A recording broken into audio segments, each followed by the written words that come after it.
We are back on the update, joined by Stoney from 97.1 The Ticket, as usual. Stoney, always good to see you. What's happening, Dave? How you been? I've been good after today's Tiger game. Up, down, roller coaster. Wow, that was unbelievable. We will get into those Tigers. We also want to talk about the Lions, obviously. A little Michigan State preseason football action we'll discuss, and we're going to save the Stonehead of the Week. I don't even have a clue of what it is, Stoney. Usually share it with me, but I have no idea. But first, Tigers. Is Miguel Cabrera the hero or what? What an ending for that one. Well, he's the hero with the home run, but I think he's even more of a hero for what he did when he brought Austin Jackson back to get interviewed because he thought that Austin Jackson was the hero. I mean, Cabrera, I believe, is the best player in baseball this year. He just does most things flawlessly offensively. He's been great. He's a legitimate MVP, and you saw it today. And look, they got a little fortunate that Chris Perez missed the strike zone all of a sudden out of nowhere. And, you know, the fact that they blew their big opportunity in the ninth inning to win the game. But you know what? You know, Scherzer didn't pitch well, but they battled back, and then they lost the lead, and then they battled the tie. They battled, and you know what? That's the mark of a team that, you know, might have something special going on. The problem is these White Sox don't lose. They win 2 out of 3 against the Angels. But today was just one of these, if things go well the rest of the season and they, you know, win the division or do well in the playoffs if they make the wild card, hopefully it'll be one of those games where you look back and say, that was the game. I mean, because not only do you come back and score all those runs in the 10th inning, but the fact you could have won in the 9th, the fact that you blow it in the top of the 10th, and there's 2 outs, nobody on, and then all of a sudden, walk, Jackson and Fonte Cabrera, and it's over. It was terrific. Tigers still sitting a game and a half behind those White Sox, as you mentioned, in the AL Central, but things will not get any easier, Stoney. The Yankees come into town tomorrow, Verlander on the hill for the opener of a 4-game series. Now, you look back last season, I mean, Verlander struck out 11 of those Yankees, remember, in the postseason in October in Game 3 of the American League playoffs over there, but I get a little concerned because you look at now the Tigers, they've only beaten the Yankees twice this season. It's not going to get any easier, as I mentioned. No, it's always not who you play, as Jim Leland says, when you play them. Yankees have not been playing great. They did win 2 out of 3 against Seattle at home. I think it's a big start for Verlander, and we all know how great he is. But his last couple outings have not been stellar. I mean, obviously, in Boston, his last one was not very good. The one before that in Cleveland, he imploded in the 7th inning. He's still one of the best, if not the best pitcher in baseball. He needs to come through with a really big start tomorrow. And, you know, they win 3 out of 4 from the Yankees. That would be pretty cool. Dombrowski not wasting any time adding utility man Jeff Barker. He likes him against right-handed pitchers from the Cubbies coming here to the Tigers. Yeah, Baker he's a good player, but I don't think it's something that's going to make or break the season. It just means that Ryan Rayburn will probably not be with the team at least until September.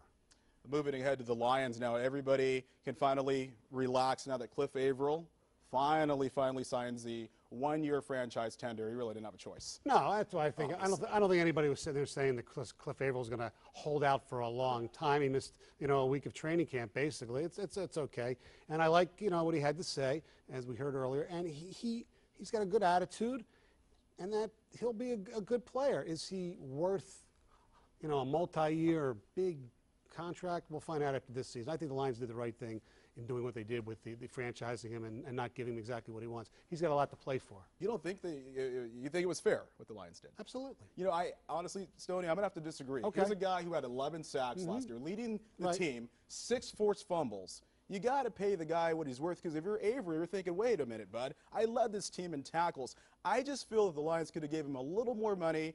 Some people compare, well, look at what Calvin Johnson's getting. We know Megatron has proven himself. I really think that, I know some would argue, say, wait a minute, David, Averill has not proved himself quite yet. But when you put up numbers like that, that is worth something, you have to admit. It is worth something, and he's getting the franchise tag, which is, you know, $10.5 or whatever $1 million a year, and he did it for 1 year. I just don't think, based on one great year, you give the guy a multi-year contract with huge signing bonus, especially when you have, you know, your big 3 of Stafford, Johnson, and Sue right there. Now, if Cliff Averill has a great season, then it's possible the Lions will be screwed, so to speak. But you know what?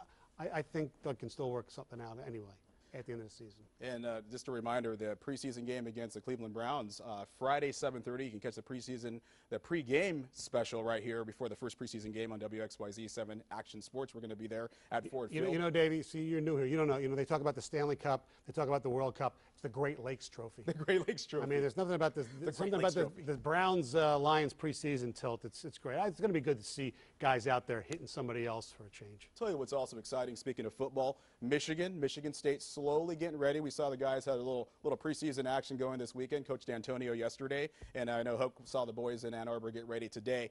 Looking at the quarterback situation first and foremost of Michigan State, though, talk about big shoes to fill. Kirk Cousins gone. This Andrew Maxwell kid, can he do it? A lot of pressure on him. Nobody knows. He did okay when he fill in for garbage time for Cousins before.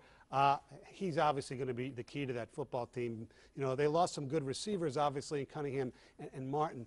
But their defense, even with losing Worthy, is going to be great. I think they're going to have one of the best defenses in the country. I think that's why they, not Michigan, should be favored to win the Legends division.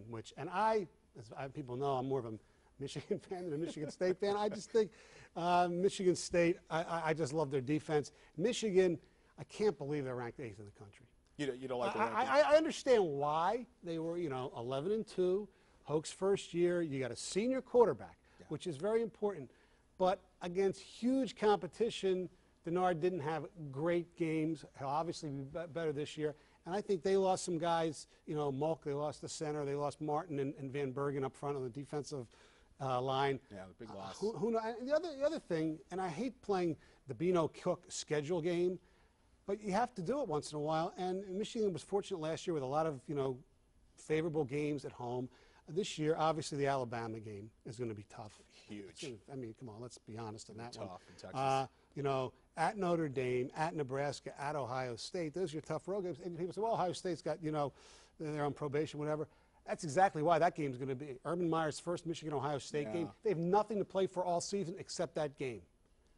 That's, this is their Super Bowl. It's their Rose Bowl against Michigan this year, more so than it usually is. Moving on to the Stonehead of the Week. Stoney, take it away. I'm excited to see who this is. Well, this week's Stonehead goes to a family that just won't let things just die. Ladies and gentlemen, the Stonehead goes to the Paterno family. Yes, they announced this week the Paterno family is appealing the NCAA sanctions against Penn State. Sanctions that Penn State agreed to. Who are they appealing to? You? The Supreme Court? The NCAA? There's nobody to appeal to. Paterno family, listen, I understand you're marred by this. I understand you don't agree with it.